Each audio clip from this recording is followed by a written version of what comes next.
You have been collecting coins at car boot sales since the 70s. You spend a few quiet hours each week after your morning walk selling homemade greetings cards at the local market. Maybe you let your grown-up daughter and her family use your spare room for a few weeks over the summer, with a polite check handed over afterwards. None of it feels like real business. None of it feels like the sort of money you would mention to the tax office. If that quiet thought has just landed somewhere familiar, then perhaps this little channel belongs in your life for the long run. I make these videos because most older adults in Britain are carrying small financial worries nobody is talking about, and I want this corner of the internet to feel like a calm place to set them down. Tapping subscribe is a quiet, free act, and it means another such video will land in your week when I publish one. There is no shout, no rush, and no clever headline. Today's subject may be the most underestimated one in British financial life. We are going to sit together and look at the small sums you earn on the side after retirement, the sums that certain people quietly keep forgetting to mention to HMRC, and why those very small sums are the ones HMRC tends to find first. The central idea, the one I will name again and again across the next half hour, is this: quiet honesty protects you more than clever silence ever will. Before I get into the 7 specific traps, let me name what I mean by side income, because the phrase covers more ground than most people realize. It covers self-employment work like freelance gardening, dog walking, piano tuning, or selling craft goods online. It covers property income too, things like renting out a driveway, a room, or a holiday let for part of the year.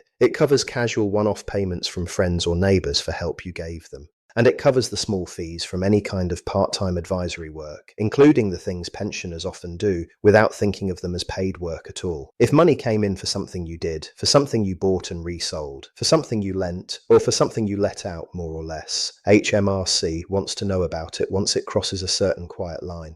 The first thing to keep in your back pocket is the famous £1,000 allowance. In Britain, you can earn up to £1,000 a year from casual trading or self-employment completely free of tax, without even telling HMRC about it. The same applies to property income, where a separate £1,000 property allowance exists, designed in much the same spirit. This is real and it is generous, and the £1,000 figure remains the rule through the 2026/27 tax year. So this is what to live by today. The moment your gross takings, that is the total before any expenses are taken off, goes above £1,000 from one type of source, the rule changes straight away and you cross into self-assessment territory. That leads us to the second point, and this is the one most pensioners and pre-retirees get caught out by. Self-assessment is the formal annual process through which you tell HMRC about income you have earned outside a normal PAYE job. There is a hard deadline of the 5th of October each year to register for self-assessment if you have earned taxable side income and you have never filed a return before. There is then a further deadline of the 31st of January the following year to actually file the return and pay whatever tax you owe.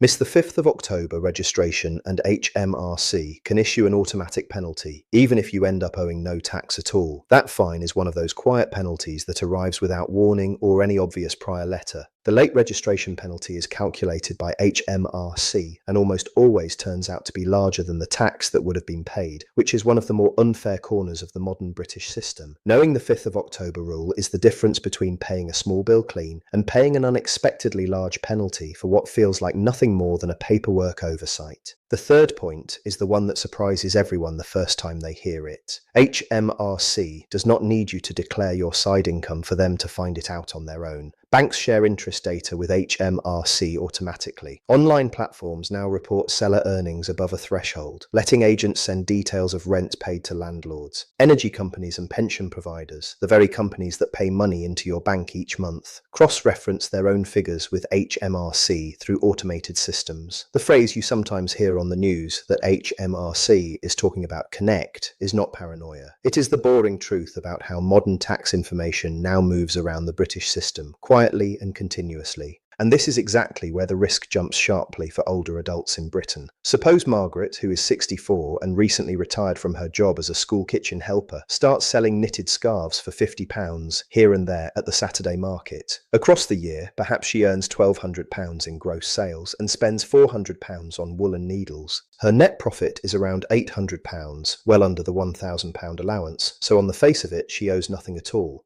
But suppose on the way to her Saturday stall she also took on a few odd jobs for the neighbours. A garden clear out, a painted fence, a cat minded over a long weekend. Those payments float in through bank transfers politely marked as gifts or loans by people who meant no harm at all. Suddenly, her total gross side income is above £1,000, and she has quietly slipped into the place where HMRC expects a self-assessment registration, even if no tax is actually owed. But Margaret had told herself for over a year that none of it really counted as income in any meaningful sense. A friend at the local bowling club had told her with easy confidence that HMRC does not bother with sums that small, and the friend spoke with such reassuring authority that Margaret let the words settle into her thinking. Her own modest pension, paid monthly by direct debit into the same current account, was the only number she ever treated as real. The little cash from the market was, in her mind, more of a hobby than a job. The little checks from neighbours for helping out were simply gestures of thanks, not fees for work done. That is the way HMRC tends to find the small sums first. They are the sums people most readily convince themselves do not exist, and the sums people most likely describe as something other than income when asked kindly over a cup of tea. Margaret's story, eventually, is what happens when the small sums can no longer be politely ignored, and what it feels like to walk them home at last.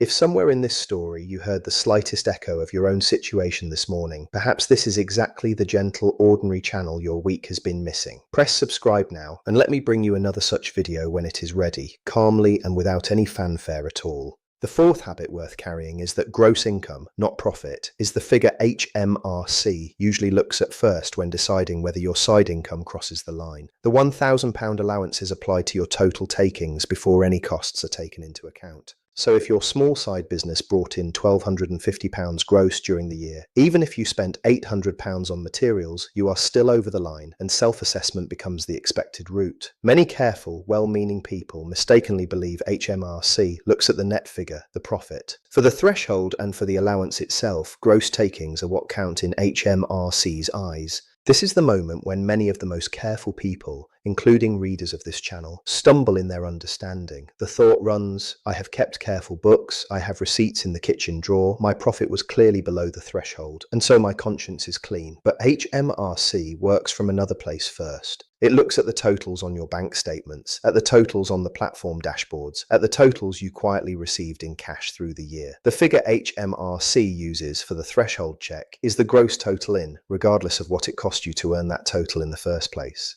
Conflating the two is the mistake most often caught at the end of a long inquiry, and the one most easily avoided at the very start. The fifth lesson is about the kinds of payment that often slip past our awareness without anyone noticing them. Cash sales at the market stall, gift cards handed over by grown-up children, small bank transfers from family or from friends, payments through apps like PayPal or Revolut, small recurring payments from online platforms and royalty schemes of all kinds. The format of the payment does not matter at all. What matters is whether the income came from a trade, a business, or a property activity in any ordinary sense. A daughter handing her mum £100 for letting her son use the spare room over Christmas is technically property income. Letting a neighbour store a caravan on your drive for a small fee is property income too. Selling your old book of poems to a local independent bookshop, even just once across a single year, is trading income in HMRC's eyes. Each of these feels, in the moment, like something the tax office could not possibly be interested in, yet each counts the same way, gross totals and all, when the year-end threshold is checked by the inspector.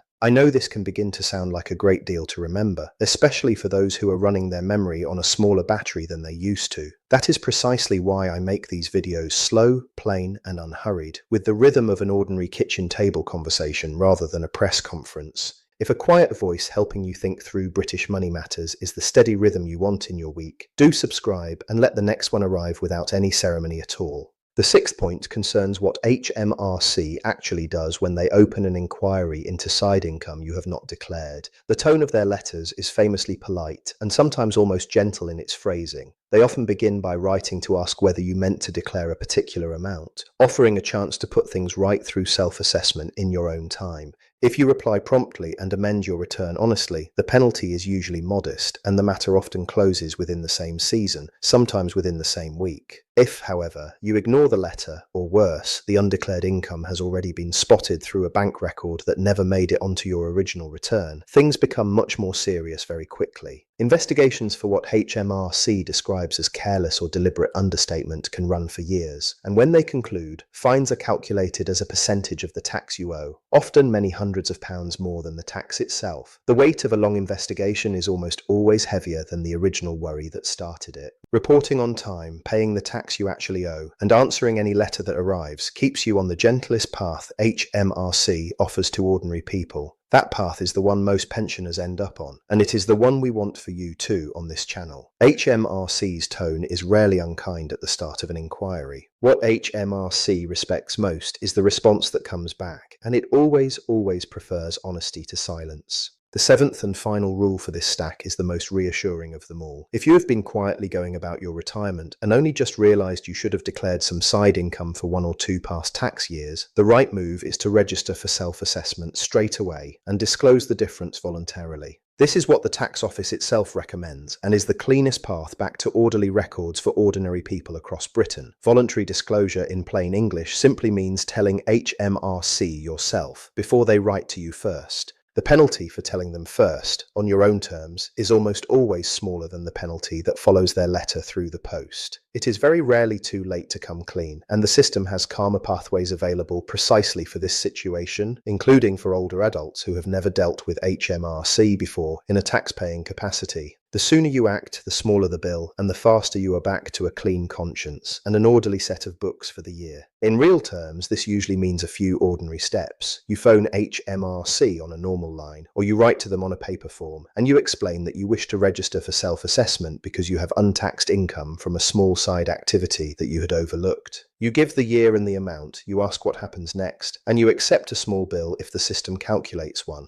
There is no confrontation and no shouting, and most people find the staff courteous and patient, especially with older adults who come forward voluntarily and without fuss. Now let me return to Margaret, because her story has a quieter ending than you might expect. After a long winter of thinking things through, Margaret sat down at her kitchen table one Sunday morning and opened a notebook. She listed every cash sale at the market, every neighbour payment, every online order, every cash gift she had received for work done during the year. The grand total came to around £1,900 across the 12 months, with most of it from the market and the small odd jobs carried out for her street. She then registered for self-assessment before the next 5th of October and filed a return by the following 31st of January, paying the small amount of income tax that was actually due. The inspector's letter that some of her friends had warned her about never arrived. The worry ended. The knitting continued as it always had. Stories like Margaret's are not unusual, and they are not heroic either. They are simply reminders of the quiet relief that arrives when a small, awkward problem is confronted honestly, rather than carried in silence for another year. The same theme I named at the start of this video, that quiet honesty protects you more than clever silence ever will, returns again right here in the middle of her story. Names, dates, addresses, and figures were ordinary. The outcome was ordinary too, and that is precisely why it worked out as gently as it did.